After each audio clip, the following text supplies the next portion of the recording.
أعوذ بالله من الشيطان الرجيم بسم الله الرحمن الرحيم وإذا قرئ القرآن فاستمعوا له وأنصتوا لعلكم ترحمون قال رسول الله صلى الله عليه وسلم لا صلاة لمن لم يقرأ بفاتحة الكتاب أن هذا إذا كان وحده السلام عليكم ورحمة الله وبركاته প্রিয় দর্শক আমি আজকে একটি কোরআন কারীমের তিলাওয়াত করলাম একটি হাদিস পাঠ করলাম তো এই হাদিস এবং কোরআন কারীম নিয়ে একটি মশলা বয়ান করার চেষ্টা করতেছি সেটা হলো আল্লাহ সুবহানাহু ওয়া তাআলা কোরআন কারীমের এই আয়াতের মধ্যে বলেছে যখন কোরআন কারীম তিলাওয়াত করা হবে তোমরা কান লাগাইয়া শোনো ওয়া আনসিতু এবং খামোশি অবলম্বন করো লাআল্লাকুম তুরহামুন তো তোমাদের উপরে আল্লাহর রহমত নাযিল হবে। তো কোরআন কারীমের তিলাওয়াত শোনার দুইটি আদব আল্লাহ তাআলা এখানে বয়ান করেছে। যে জায়গায় কোরআন কারীমের তিলাওয়াত করা হবে এক নম্বর হলো তোমরা কান লাগাইয়া শুনতে লাগবে, দুই নম্বর যেটা আদব বয়ান করেছে আল্লাহ সুবহানাহু ওয়া তাআলা সেটা খামোশি অবলম্বন করতে লাগবে। তো এই কোরআন কারীমের আয়াতের মাধ্যমে আমাদের একটি মশলা অটোমেটিক বাহির হয়ে গেল যে ইমামের পিছনে যারা নামাজ আদায় করে মুক্তাদি তারা সূরা ফাতিহা পাঠ করবে কি না করবে। কোরআন কারীমে আমাদেরকে সাফ স্পষ্ট করিয়ে দিলেন যখন কোরআন কারীম তেলাওয়াত করা হবে তোমরা খামোশি এবং কান লাগাইয়া শোনো। এর দ্বারাই বোঝা গেল মুক্তাদি ইমামের পিছনে না কিরাত পাঠ করতে পারবে না সূরা ফাতিহা পাঠ করতে পারবে। এটা মশলা হলো আহলে সুন্নাহ ওয়াল জামাতের নিকটে। যারা কোরআন কারীম কে মানে যারা বোঝে অনিবার্য সূরা ফাতিহা ইমামের পিছনে পাঠ করবে না, আর যারা ইমামের পিছনে সূরা ফাতিহা পাঠ করে তারা যে তিরমিজি শরীফে একটা হাদিস রয়েছে সেটা হলো লা সালাতা লিমান লাম ইয়াকরা বিফাতিহাতিল কিতাবি আন হাযা ইযা কানা ওয়াহদা। তো ওই ব্যক্তি নামাজ নেই যারা নামাজের ভিতরে সূরা ফাতিহা পাঠ করে না। এই হাদিসের ব্যাখ্যা স্বয়ং এক সাহাবী হযরত জাবির রাদিয়াল্লাহু তাআলা আনহু দিয়েছে যে এই হাদিসটি হলো যারা একলাই নামাজ আদায় করে তাদের জন্য এই হাদিসটি নবী করিম সাল্লাল্লাহু আলাইহি সাল্লাম বয়ান করিয়েছে।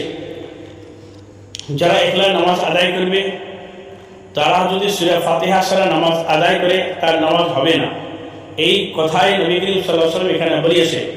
কারণ সাহাবা কিরাম যে হাদিসের ব্যাখ্যা দিবে যে হাদিসের সারাংশ বয়ান করবে আমরা সাহাবা কিরামের ব্যাখ্যা এবং সারাংশ ছাড়া পৃথিবীর কোনো মানুষের সারাংশ এবং ব্যাখ্যা অগ্রাধিকার দেওয়া আমাদের জন্য অসম্ভব, এটা অসম্ভব।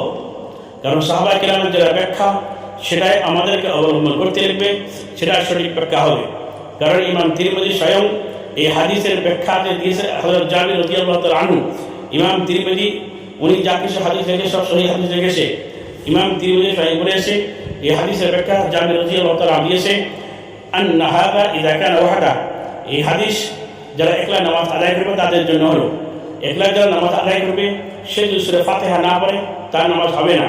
কিন্তু কোনো মানুষ যদি মুক্তাদি হয় করে ইমামের পিছনে নামাজ আদায় করে, কারণ কোরআন কারীমের আয়াত ওয়া ইযা কুরিআল কুরআন ফাসমিউ লাহু ওয়া আনসিতু লাআল্লাকুম তুরহামুন, কারণ ওখানে সূরা ফাতিহা পাঠ করা হবে এবং কোরআন কারীমের কোন তেলাওয়াত করা হবে সেখন আল্লাহর হুকুম মানতে লাগবে। এটাই হুকুম দিয়েছে তোমরা কান লাগাইয়া শোনো এবং খামোশি অবলম্বন করো, আর এরপরে তোমাদের উপর আল্লাহর রহমত হবে। কারণ কোরআন কারীমের আয়াত আমরা বাদ দিয়ে সূরা ফাতিহা ইমামের পিছনে পাঠ করা এটা অসম্ভব। কারণ হযরত আব্দুল্লাহ ইবনে মুগাফফাল ওনাকে কিছু মানুষ জিজ্ঞাসা করেছে যখন কোরআন কারীমের তেলাওয়াত করা হবে তখন কি শোনা ওয়াজিব? তখন বলছে না, এই আয়াত যেটা ওয়া ইযা কুরিআল কুরআন ফাসমিউ লাহু ওয়া আনসিতু লাআল্লাকুম তুরহামুন, এই আয়াতটি খাস করে নামাজের ব্যাপারে আল্লাহ সুবহানাহু ওয়া তাআলা নাযিল করেছে। এই আয়াতের অর্থ হলো যখন ইমাম তেলাওয়াত করবে, যখন ইমাম সূরা ফাতিহা পাঠ করবে তখন তোমরা কান লাগাইয়া এবং খামোশির সাথে সেটা শোনো।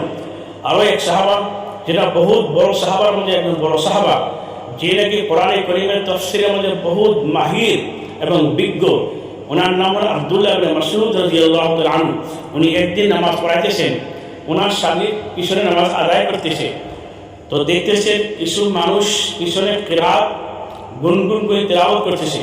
আব্দুল্লাহ বিন মাসউদ নামাজ শেষ করার পরে ওদেরকে ডাকে, এখনো কি তোমাদের জন্য সময় আসেনি কে? এখনো কি তোমরা বোঝো না? এখনো কি তোমরা আকল নাই নাকি? যখন ইমাম কিরাত পাঠ করে, যখন ইমাম সূরা ফাতিহা পাঠ করে, তোমরা খামোশির সাথে কান লাগাইয়া শোনো, এখনো কি তোমার আকলের বুঝ আসেনি কে? এইভাবে অনেক সাহাবা কেরাম, কারণ কোরআনে কারীমে যখন এই আয়াতটা নাযিল হলো, তার আগে অনেক সাহাবা সূরা ফাতিহা পাঠ করিয়েছিলেন ইমামের পিছনে।